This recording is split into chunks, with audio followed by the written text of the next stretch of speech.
Olá, seja bem-vindo a marcoteles.com. Hoje vamos continuar o nosso estudo sobre a harmonia dos evangelhos. Vamos devagar, mas vamos sempre. Nós vamos falar hoje sobre o Evangelho de João.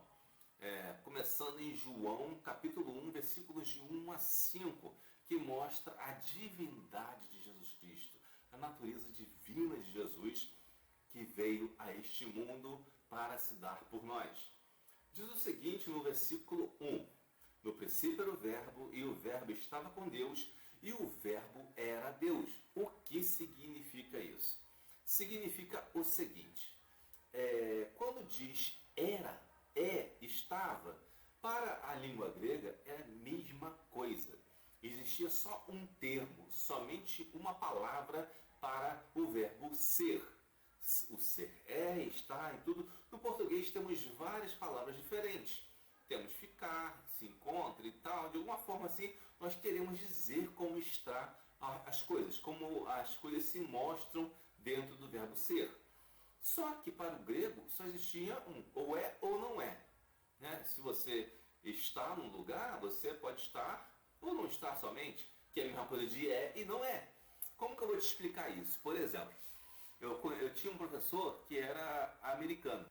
Aí esse professor americano, um dia ele foi sair com com um amigo meu também, um pastor, e ele dizia que não entendia o que significava ser e estar em português. Porque para o inglês não existe essa diferença tão patente assim quanto no português. Você dizer ser e estar são coisas diferentes. Então ele, na sua gringuice, né, ele falou que esse meu amigo estava levando o filho para ser tratado de um resfriadinho, alguma coisa assim. Então ele perguntou: seu filho é doente? E recebeu uma resposta: não, meu filho não é doente, meu filho está doente. Aí naquele momento ele compreendeu a diferença entre ser e estar. Ou seja, o estar é um ser passageiro, um estado passageiro, ao passo que o ser é algo definitivo no nosso idioma.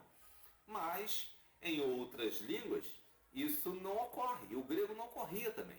Então quando diz que Deus é o verbo, é mesmo, não tem ou é ou não é, não tem meio termo para isso, entendeu? Não tem graduação de ser, é tudo uma coisa só.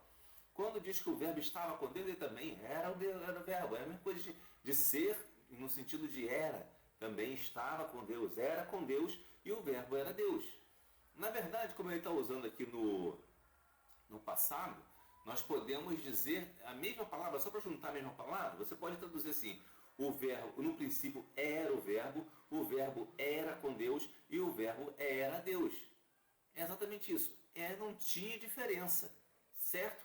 Quando a gente pensa estava com Deus, isso já é uma tradução para o português, tá? Porque no grego era também, entendeu? Não há diferença. Só que para o português fizeram essa tradução para ficar melhor de acordo com o nosso idioma. Mas algumas coisas às vezes não dá para traduzir exatamente. Então por isso que quem estuda teologia tem que se dedicar um pouco também, pelo menos para fazer consultas, ao grego e ao hebraico. Bom, e depois disso, nós vamos entender então o que significa verbo. Existe a tradução como verbo e como palavra. Eu prefiro a tradução que significa verbo, tem mais a ver com a palavra original, que é logos. Logos no grego significa palavra também, mas significa também, para aqueles que investigavam as coisas, os filósofos, significava também a razão de todas as coisas.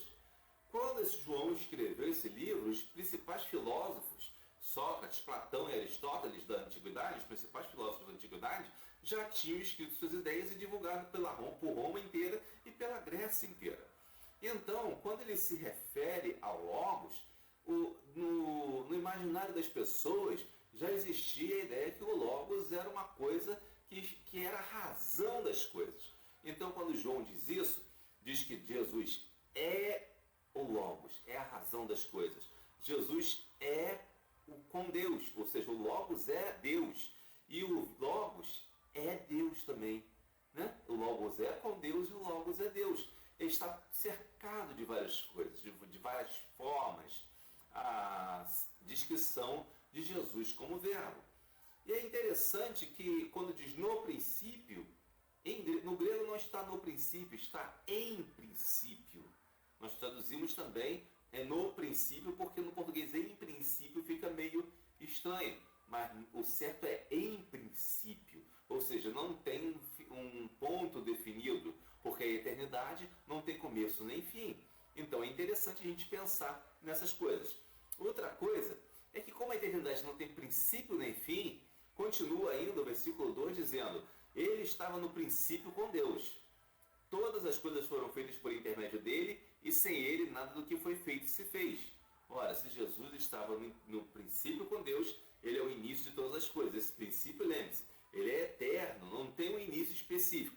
No princípio, mas não definido, com ponto definido.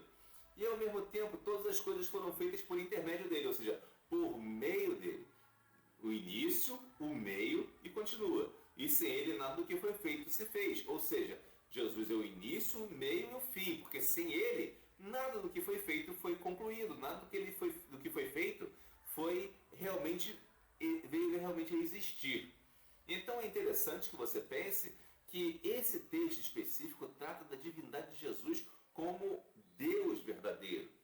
Ainda Apocalipse 1:8 nos dá mais uma pista sobre isso, quando diz o seguinte: eu sou o Alfa e o Ômega, diz o Senhor Deus, aquele que é e que era e que há de vir, o Todo-Poderoso. Ora, se aqui está falando do próprio Deus, do próprio Jesus, que era e que há de vir, e ao mesmo tempo em João diz: no princípio estava com Deus, Jesus estava com o princípio com Deus, todas as coisas foram feitas por meio dele, ou seja, o que era, o que é e o que há de vir. E sem nada do que foi feito se fez, inclusive o futuro, inclusive a vinda de Jesus, a novo céu e a nova terra em que habita a justiça. Podemos entender também que Jesus é a vida em abundância. No versículo 3 a 5 diz o seguinte: nele estava a vida, e a vida era a luz dos homens. A luz resplandece nas trevas, e as trevas não prevaleceram contra ela. Observe que a vida, ao contrário do que muitos dizem, não veio da água, não veio dos materiais, não veio do acaso. A vida veio da inteligência que é Cristo, da luz que está nele, da vida que está nele. Por que o homem não pode produzir vida a partir simplesmente de materiais? Porque falta o essencial, falta ser Deus. O homem jamais conseguirá produzir vida a partir de minerais ou de qualquer coisa, porque em Jesus está a vida. A vida é a luz dos homens. Então, se forem produzir vida algum dia, produzirão a partir de material biológico, propriamente dito. Então, não é produzir vida, é simplesmente alterar um código genético. Isso não é produzir vida. Produzir vida é você pegar uma pedra e transformar ela numa pessoa. Você pegar o barro, moldar na forma de um homem e transformar ele numa pessoa. Isso que é produzir vida. E isso Deus faz. E só Deus faz porque só Ele tem a vida. Só Ele tem a vida eterna para dar a todos. E é interessante que essa vida resplandece nas trevas e as trevas não compreenderam, mas as trevas não prevaleceram contra ela, não prevaleceram contra Jesus e jamais prevalecerão.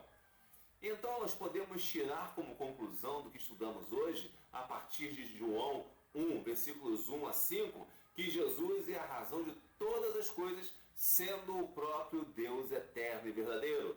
Jesus é o eterno Criador também. Jesus criou todas as coisas e Ele é eterno. Ele é o princípio, o meio e o fim. E Jesus é a vida verdadeira. Jesus é a vida verdadeira para mim e para você, para transformar a sua vida numa vida gloriosa na presença do Senhor.